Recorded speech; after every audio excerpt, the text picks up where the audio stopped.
너희가 그리스도와 함께 다시 살리심을 받았으면 위의 것을 찾으라. 거기는 그리스도께서 하나님 우편에 앉아 계시느니라.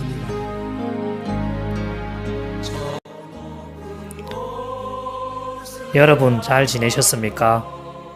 오늘은 계시록 3장 14절부터 22절 말씀을 통하여 천국을 바라보며 사는 삶이 어떤 삶인지를 여러분들과 나누는 시간을 가지겠습니다. 계시록 3장 14절부터 22절을 보면은 예수님이 라오디게아 교회의 성도들을 책망하고 있는 내용이 나옵니다.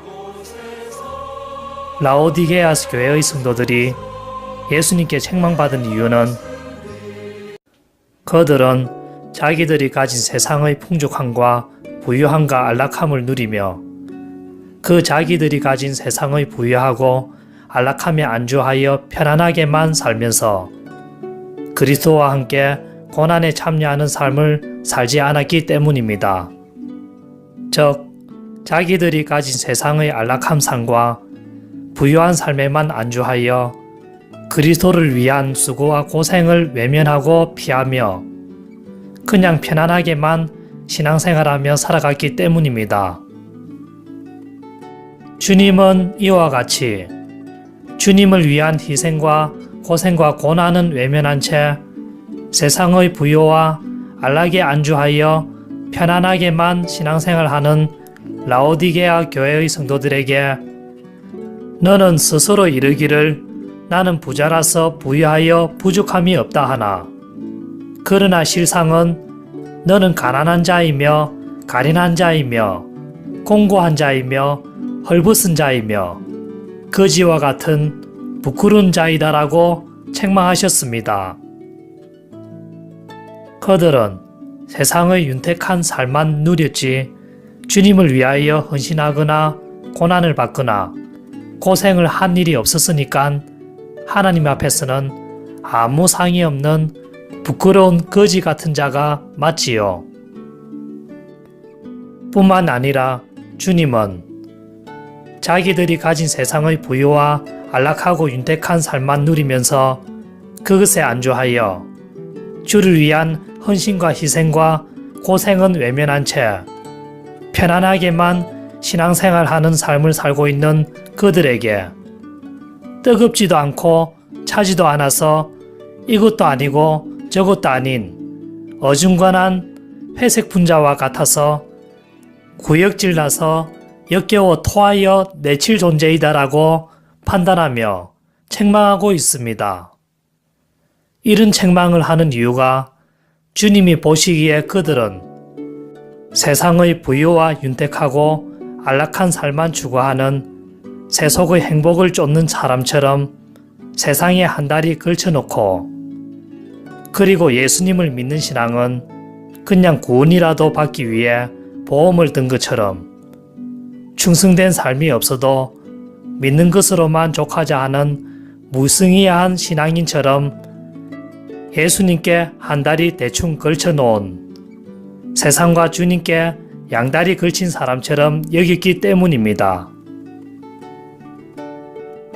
그래서 예수님이 라오디게아 교회 성도들에게 차지도 않고 뜨겁지도 않는 미지근한 신앙인이라고 한 것이었죠. 예수님이 그들에게 계시록 3장 18절부터 자신들이 가진 세상의 부유와 안락함에 안주하여 예수님을 위한 헌신과 수고와 고생을 외면하고 피하면서 편안하게만 신앙생활하려고 했던 삶을 회개하고 그런 희생 없는 편안함만 추구하는 삶과 싸워 이겨내라고 촉구하였습니다. 여러분, 생명과 천국을 향하여 걸어가는 신앙의 길은 편안한 길이 아닙니다. 싸움의 길입니다. 세상의 죄악과 싸워야 하며 세속의 물결과 싸워야 하며 거짓된 이단들과 싸워야 하며 주님의 고난에 참여하지 않는 희생과 헌신이 없는 편안하게만 신앙생활하려는 주님께 무관심하고 무성의한 자신의 삶과 싸워 이겨내야 합니다. 멸망의 길은 아무렇게나 살아도 되기 때문에 쉽고 편안하고 넓어서 찾는 자가 많지만 생명과 구원의 길은 좁고 협착하여 찾는 자가 적은 길입니다. 왜냐하면 구원과 생명의 길은 싸워 이겨나가야 하는 길이기 때문입니다. 예수님께서도 내가 세상에 평화를 주러 온 줄로 생각하느냐? 아니라 세상에 불을 붙이러, 즉 싸움을 붙이러 왔다라고 하였습니다. 성도들은 싸우는 자로 부름을 받았고 성도들은 그리스도의 군대입니다. 싸우지 않고 편안함만 찾겠다라는 것은 영생과 천국을 포기하겠다라는 말과 같습니다. 또 나는 세상만 추구하겠다라는 말과도 같은 말입니다. 우리가 살펴보는 본문 말씀에는 라오디게아 교회 성도들이 세상의 풍요롭고 안락한 삶에 안주하여 그런 세상의 낙을 누리며 세상의 것만 추구하는 삶과 싸우지 않고, 즉 십자가의 고난에 동참하여 십자가를 짊어지지 않고 편안하게만 신앙생활하려고 하는 그들에게 그 삶을 회개하고 그런 세상의 안락한 낙에 안주하여 세상의 것만 추구하는 삶과 싸워 이겨서 희생과 헌신으로 십자가를 지고 살아갈 것을 주님이 요구하였던 것입니다. 헌신과 희생과 수고로 십자가를 지고 가는 삶이 싸워 이겨나가는 삶입니다.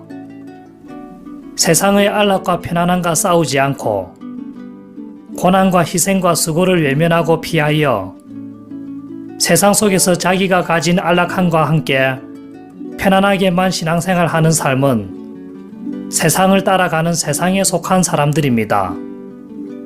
잠시 있다가 사라질 이 세상은 우리가 안주하며 쉴 곳이 아닙니다. 세상 사람들은 세상이 자신의 전부인 줄 알고 세상의 주인인 양 세상의 것들을 추구하며 세상의 것들을 움켜쥐려 하고 세상에서 잘 되기를 바라지만 성도들에게 이 세상은 한순간에 지나가는 안개와 같은 것이며 성도들도 또한 세상을 잠시 지나가는 나그네와 같은 존재입니다. 성도들이 안주하며 쉴 곳은 저 하늘에 있는 천국입니다. 주님이 친히 성도들이 어떻게 살아가야 할 것을 본을 보여주었습니다. 주님은 하늘의 영광을 바라보고 십자가를 지고 수고와 고난의 길을 가셨습니다. 모세가 애굽의 왕자라 칭함을 받으며 애굽의 모든 풍요와 안락과 영화를 누리는 것보다도 차라리 이스라엘 백성들을 맡아 고생하며 그리스도와 함께 고난을 받기를 택하였으니 이는 하늘의 영원한 상을 바라보고 그랬던 것처럼 우리도 하늘에 있는 천국을 바라보고 십자가를 지고 주님이 걸어가신 그 발자취를 따라 수고와 헌신과 희생의 길을 걸어가야 합니다. 우리 눈앞에 보이는 세상의 것들은 다 거짓입니다. 그것에 속지 마시길 바랍니다. 그것에 속아서 그것이 다인 줄 알고 세상의 것만 추구하면서 소경된 삶을 살다가는 구원과 생명의 길에서 떨어지게 될 것입니다. 싸우기를 포기한 사람들은 천국과 영생을 얻기를 포기했다는 말과 같음을 알고 인생이 다할 때까지 끝까지 인내로 싸우시길 바랍니다. 아멘이심으로 항상 옳은 분이며 충성된 정인으로 살아서 창조된 모든 피조물의 근본과 기준으로서 사람들이 어떻게 살아가야 할 것인가를 뽐보기로 보여주신 예수님. 그분의 가르침을 항상 잊지 마시길 바랍니다.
그러나 무엇이든지 내게 유익하던 것을 내가 그리스도를 위하여 다 해로 여길 뿐더러 또한 모든 것을 해로 여김은